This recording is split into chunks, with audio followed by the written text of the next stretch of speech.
जयराम जी की जय साईं लीलाशाह। स्वामी लीलाशाह सत्संग में आपका स्वागत है।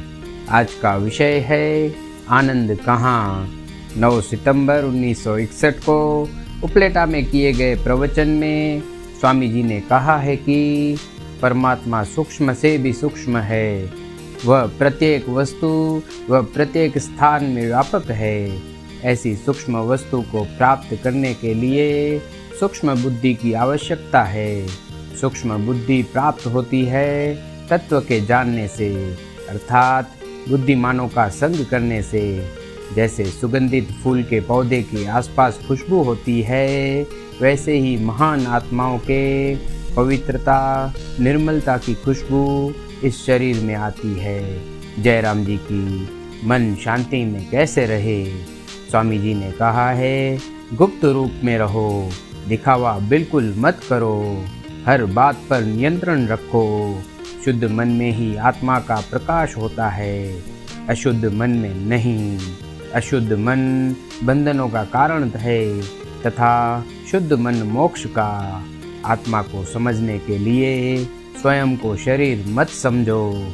शरीर भाव समाप्त करके आत्म भाव रखो।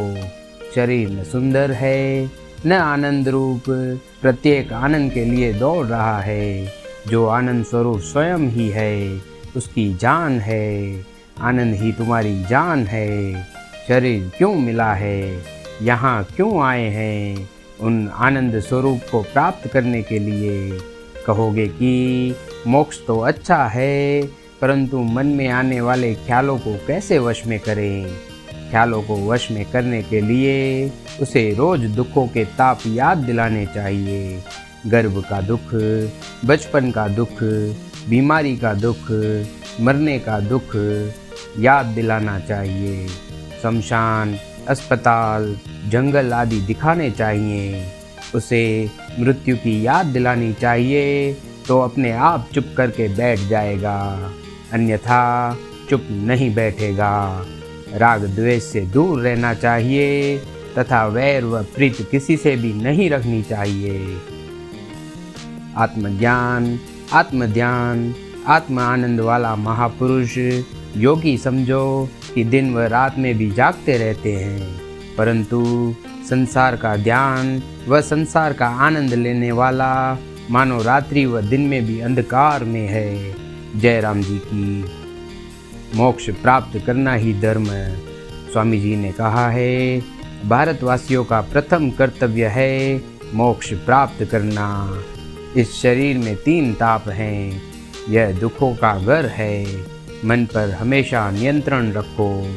एक बार मन वश से बाहर हुआ तो उसे नियंत्रण करना मुश्किल हो जाएगा। इसलिए खबरदार रहो। चाहे दिन में ख्वाब देखते रहो, पर उन ख्यालों में मन को उलझाओ मत। ख्यालों पर नियंत्रण रखकर व्यवहार करें, स्वप्न वाली सृष्टि के समान। जयराम जी की पूर्ण योगी कौन? स्वामी जी इस संदर्भ में कहते हैं, भूख प्यास किसे लगती है? प्राणों को, न कि तुम्हें। वैसे दुख सुख मिलता है मन को, जन्म मरण देह को। जिन्होंने आत्म आनंद को प्राप्त करके आनंद का भी त्याग किया है, वे ही पूर्ण योगी कहलाते हैं। वे सबसे महान योगी हैं। आत्मनिश्चय वाले गृहस्थी या सन्यासी थोड़े ही मिलेंगे। बाकी पोथी पढ़ने वाले या बातें सुनाने वाले बहुत मिल जाएंगे। बातें सुनने सुनाने, पोथियाँ पढ़ने या पढ़ाने से प्रत्येक ब्रह्मनिष्ठी नहीं बन जाएगा, परंतु जिसने अमल किया है, अनुभव किया है तथा पूरी तरह अध्ययन करके उसमें स्थित हुआ है तथा उसमें ज्ञान निश्चय करके उसके अनुसार व्यवहार कर रहा है, वही आत्मदर्शी है, दूसरा कोई नहीं। जयराम जी की शरीर आनंद रूप नहीं है। शरीर आनंद रूप नहीं है, नहीं संसार। आनंद रूप तो आत्मा है। नदियाँ तब तक दौड़ती रहती हैं जब तक समुद्र में जाकर नहीं मिलती। वैसे ही यह मनुष्य भी सारी उम्र आनंद के लिए दौड़ता रहता है। जब तक वह अपने आनंद स्वरूप आत्मा से नहीं मिला है, तब तक सूक्ष्म शरीर के साथ जन्म मृत्यु को प्राप्त करता रहता है।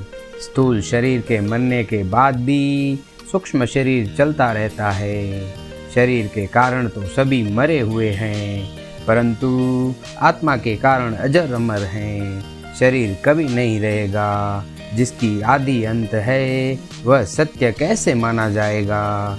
जो सिर्फ बीच में दिखाई देता है, जो वास्तव में बना ही नहीं है, वह असत्य है। माता पिता भाई बंधु सबको अपनी आत्मा समझकर उनकी सेवा करो।